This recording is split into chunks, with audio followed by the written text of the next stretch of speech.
It was a fairly long trip, but worth it. Tremendous things have been accomplished, as you probably noticed. Listened to a lot of wonderful speeches from the heads of a lot of wonderful countries.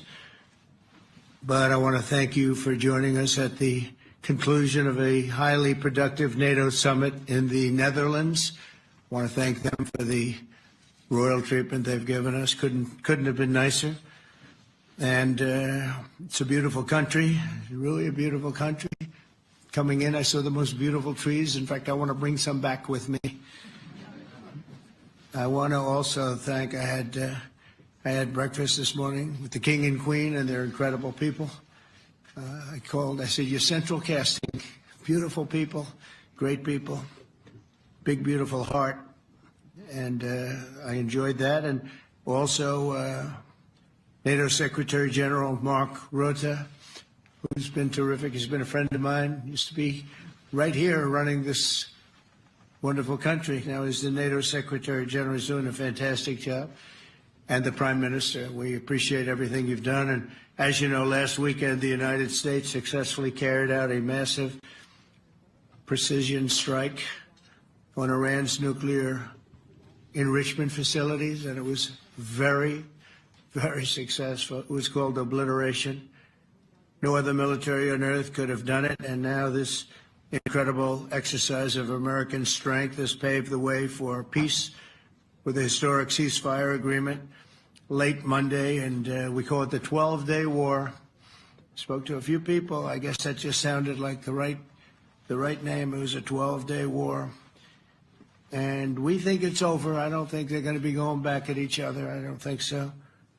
Not only have we dealt decisively with the critical threat of Iran's nuclear program, which was what I wanted. I said, Iran cannot have a nuclear weapon. I've said that for 15 years, long before I decided to do the political thing.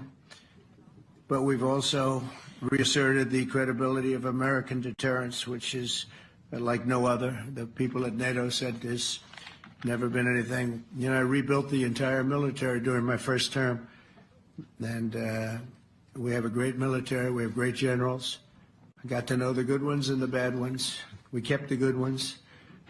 Over the past 2 days, I was honored to participate in the NATO leaders meeting and also had extremely good individual discussions with the King and the Queen, Secretary General Rutte, and the Prime Minister. Great discussions. Very knowledgeable people. Major focus of our conversations at the summit was the need for other NATO members to take up the burden of the defense of Europe, and that included the financial burden. As you know, it was 2%, and we got it up to 5%. And they said, a couple of them came up to me, one in particular said, sir, we've been trying to get it up to 3% for 20 years, and we haven't been able, and you got it up to 5%. So they're going to be, most of them, I guess almost all of them, are going to be contributing now, 5%.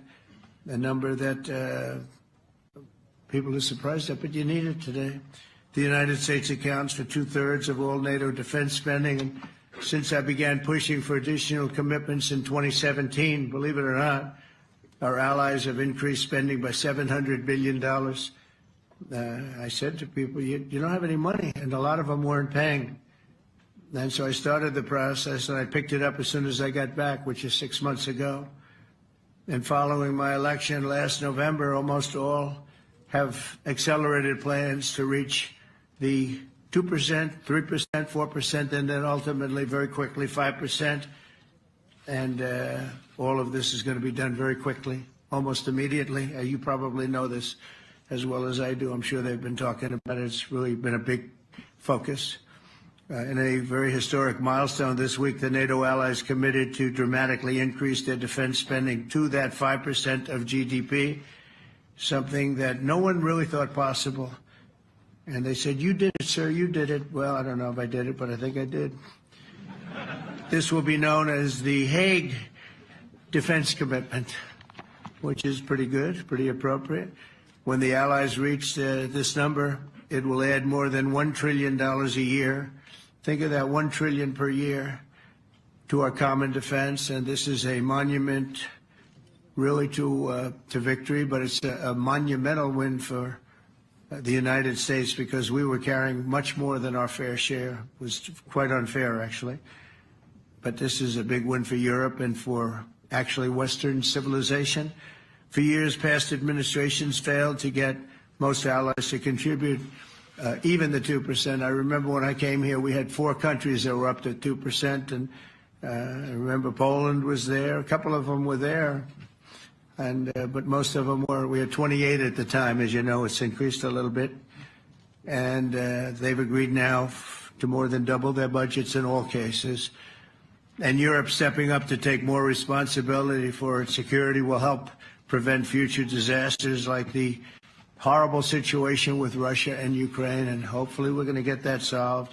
Last week they lost 7,000 soldiers, mostly soldiers, but they're also getting hit in Kiev. They're getting hit in some of the towns also. And that means life.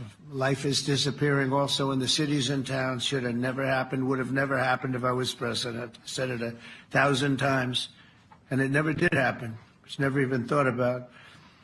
But it's vital that this additional money be spent on very serious military hardware, not bureaucracy, and hopefully that hardware is going to be made in America, because we have the best hardware in the world. You saw that, where 14 missiles were shot at us the other day, and they were very nice. They gave us warning. They said, we're going to shoot them. Is 1 o'clock okay?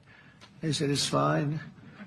And everybody was emptied off the base, so they couldn't get hurt except for the gunners. They call them the gunners.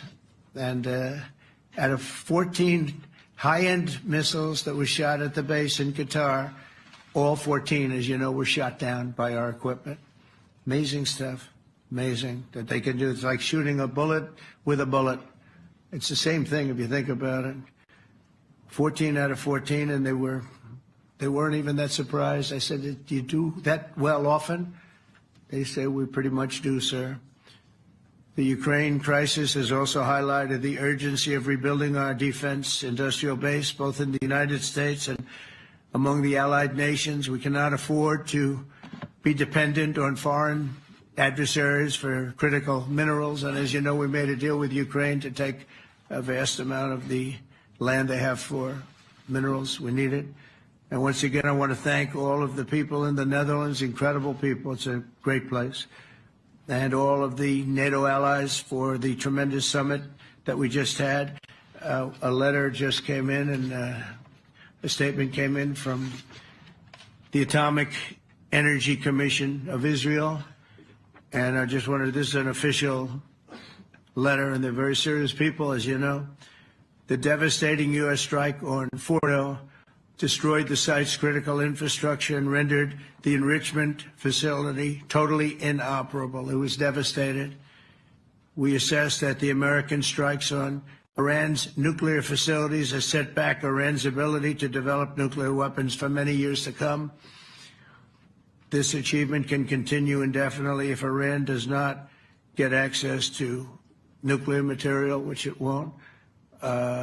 It's so sad that that whole thing had to go, but I just want to thank our pilots. You know, they were maligned and treated very bad, demeaned by fake news CNN, which is back there, believe it or not, wasting time, wasting it. Nobody's watching them, so they're just wasting a lot of time, wasting my time. And the New York Times, they put out a story that, well, maybe they were hit, but it wasn't bad. Well, it was so bad that they ended the war. It ended the war. Somebody said in a certain way, you know, that it was so devastating, actually. If you look at Hiroshima, if you look at Nagasaki, you know, that ended a war too. This ended a war in a different way, but it was so devastating. Also, they have, out of Dubai, just came that Iran's foreign ministry spokesman, this is Iran's foreign ministry, says its nuclear installations were very badly damaged by the American strike. So what bothered me about these reports with fake reports put out by the New York Times, failing, I call it the failing New York Times because it's doing terribly. Without me, it would be doing no business at all. But, and by fake news, CNN and MSDNC, all of these terrible people, you know, they have no credibility. You know, when I started, they were at 94% credibility, the media. Now it's at 16%. And I'm very proud of it because I've exposed it for what it is. But when I saw them starting to question the caliber of the attack, was it bad? Well, it was really bad. It was devastating. They were obliterated. In fact, you can't get into the tunnels. They just put that over. That just came out. They can't. There's nothing. There's no way you can even get down. The whole thing is collapsed in a disaster. And I think all of the nuclear stuff is down there because it's very hard to remove. And we did it very quickly. When they heard we were coming, it was, you know, you can't move it. Very hard, very dangerous, actually, to move to. And they also knew we were coming, so I don't think too many people want to be down there knowing we're coming. With the bunker busters, as we call them, we're the only ones that have them. We have the best equipment, best nuclear equipment, and we have the best equipment in the world. And by the way, we can't forget our submarine, which was out there, submarines actually, but submarine was out there. We shot 30 rockets into an area, every single one of them. I think it was almost 400 miles away, I think, Pete, right? 400? And long. It was in the ocean, long ways away. And we shot a total of 30. Every single one of them hit within 9 inches from where it was supposed to be. It took out a lot because we didn't do just 4, though. We did 2 others in addition, which hadn't been completely destroyed. So we hit them with a submarine from hundreds of miles away. Amazing, just amazing equipment. Greatest submarines in the world. Nobody's even close. They're 20 years behind us when it comes to submarine technology. So that's one, and the other was from the Atomic Energy Commission, and they have about 3 or 4 of them now coming in from atomic energy commissions from various places. But the one that we have that just came out, we released it a little while ago, was from the Israeli Atomic Energy Commission, but numerous of them are getting to see the site, and the site has been demolished.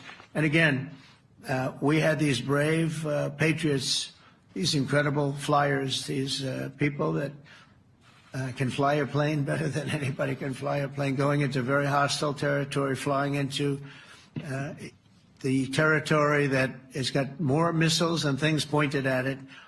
But it was very stealth. They didn't get to see it. It was dark.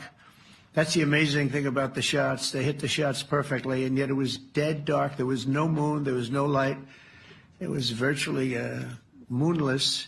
It was very dark, and the shots were hit perfectly. But when they get demeaned, and they were very upset about it because they knew how strong it would be. Back in Missouri, the pilots flew about 36 hours, 2 ways, far distance, and in those incredible B-2s. And we then had the F-22s, and we had the F-35s, and we had other planes, and we had, I think, a total of 52 tankers. That means the big tankers, because the refueling was a lot for all of the different planes that we sent.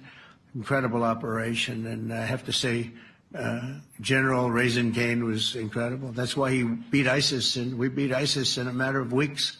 I was told it would take 4 to 5 years. We did it in a few weeks. And he was great. That's why he's the head of the Joint Chiefs of Staff right now, because I had a very good experience with him. He knocked out ISIS in a period of literally a few weeks. Amazing. And it was supposed to take a few years, 5 years to be exact.